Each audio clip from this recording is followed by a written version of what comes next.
Assalamu alaikum warahmatullahi wabarakatuh. Barkanmu da kasancewa da ku a channel din ta Zabiri TV. Sunana Zabir Umar Adam nake tare da ku. So a wannan bidiyon zamu ga yadda ake participating a wannan airdrop din na Mango. So Mango airdrop ne da aka fara yin sa kwanan nan, wanda kuma nan da 'yan kwanaki ne cikin watan da zamu shiga ake sa ran zai kare complete, ko in ce testnet ne ba airdrop ba. So yanzu abin da zamu shine zamu shiga da ku zuwa cikin Telegram namu domin ku ga links da zamu yi amfani da su completely gaba ɗaya.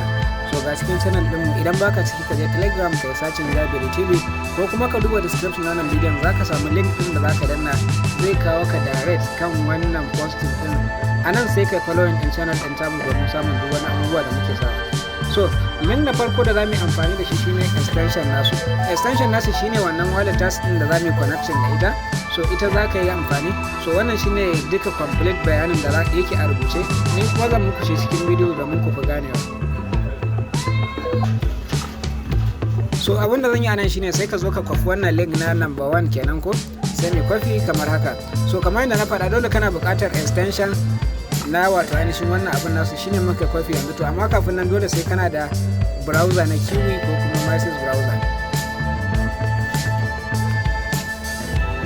So gashi haka na bude cikin wato ainihin wannan dina cikin message browser dina, bara na bude new tab domin na nuna muku yadda za ku yi. So wannan link din da muka kwafo na farko sai ka zo ka paste din sa sai kai sashin kamar yadda kuke gani zai bude mana kamar haka. So anan idan ya gama bude mana za ku ga ya bani dama domin na remove. So amma ku za ku ga ya ce muku add to Chrome kamar yadda kuke gani a daidai nan wajen. So bara na biyo muku shi daidai nan wajen za ku ga an ce muku add to Chrome sai ku add nasa. Ko sakamakon na riga na yi adin za ku ga ya ce min remove from Chrome. So kai sai zan koma dama na riga na buɗe shi a daidai nan haka. So gashi nan kamar haka. So bayan ka gama za ka je ka shiga ciki, za ka creating wallet, za su baka wani passphrase sai ka je ka copy na wannan passphrase ɗin. Akwai wata alama ta ido ta rufe passphrase ɗin ba a gani, in ka taba zai buɗe ma sai ka copy ka je ka adana shi a wani wajen ta yadda za ka iya importing ɗin wallet ɗinka a lokacin da ka canza waya ko kuma aka samu aka sai ka goge browser ɗinka. So bayan ka yi rajista kafin mu ci gaba abin da za ka fara lura da shi shine ka zo za ka ga nan 00 kai ba za ka ga komai ba, sai ka taɓa wajen da aka ce claim password ɗin nan. Shi wannan password ɗin da shi za mu dinga amfani wajen claiming daily ɗin mu a wancan point ɗin da za mu yi amfani da shi a website ɗin da za mu shiga na gaba. So wannan ita ce wallet ɗin su. A nan za ka zo ka fara shiga ka danna sau ɗaya, in ka danna sau ɗaya za ka jira za ga ya yi sacin, za ga ya baka 0.5 sakamakon na yi check in sau ɗaya shine za ku ga ya koma 0.49. So nan za ka fara dannawa claim password ɗin nan. So wannan kenan. Link na biyu kuma shine za mu koma cikin Telegram namu kamar yadda kuke gani. Yawwa ga link na biyu nan sai ka zo ka kwafe shi kamar haka. In ka danne kansa, so ina zuwa, in ka danne kansa zai nuno ma kwafi, sai ka kwafi kamar haka sai mu koma cikin browser mu ta message browser ko Kuyi. So za ka fara open new tab ne sai ka zo. So ya ma fito da ni haka saboda shi ne. So bara na koma. Idan ka bude new tab sai kai paste wannan link na biyu da muka kwato, shine zai ba mu wannan fuskar kamar yadda kuke gani. So mu dan jira ka dan ya bude mana network. So bayan ka yi bude zai kawo ka wannan fuskar kamar yadda kuke gani. Daga nan sama zai sama connect. So kana yin connecting zai koma yayi connection ne da wannan. Za ka je ka yi connecting ne da wannan wallet din tasu da muka fara saukewa a farko. Bayan ka yi sauke sai ka sako kasa zai baka wani stacks guda, akwai na Twitter, akwai na Telegram, sannan kuma akwai na Discord.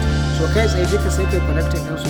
Bayan ka yi connecting za ka sun baka wannan coin din guda 200 haka a nan wajen.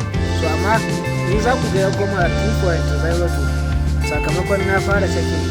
Misali idan ka zo kowace rana za ka shigo duk bayan 24 hours sai ka shiga nan wajen da aka ce sign in din nan, sai ka shiga kamar haka.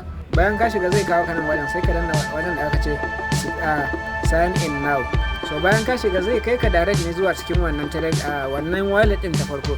So wannan password din da za mu claim shine da shi ake amfani wajen zai yi ma making a matsayin gas pay din da za a dinga dauka a lokacin da za ka yi wannan check in din.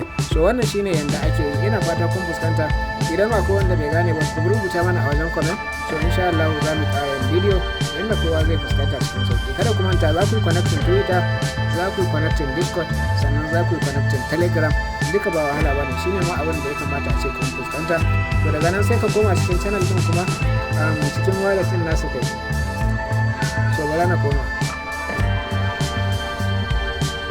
ga Mango wallet. So kai tsaye za mu koma ciki, a ciki akwai inda ake yin staking. So inda ake yin staking din misali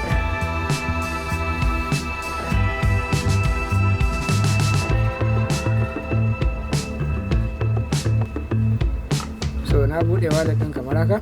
Yanda ake staking din shine zaka zo ka wajen da aka ce validator staking din nan kamar haka.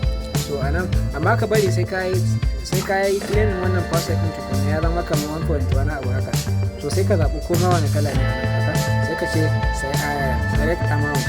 So anan sai ka sa adadin amount din da kake so ka yi staking din.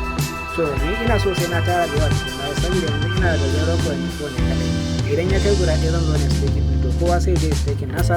So idan kana da tambaya ka rubuta mana a wajen comment, sannan za ku samu link din da zai kai ku cikin Telegram din mu daidai kan wannan posting din, sai ku je ku yi amfani da link din da muka aiki da shi. So mu kasance da ku a cikin channel din da Telegram da kuma YouTube. Mu kasance da ku a wani bidiyon.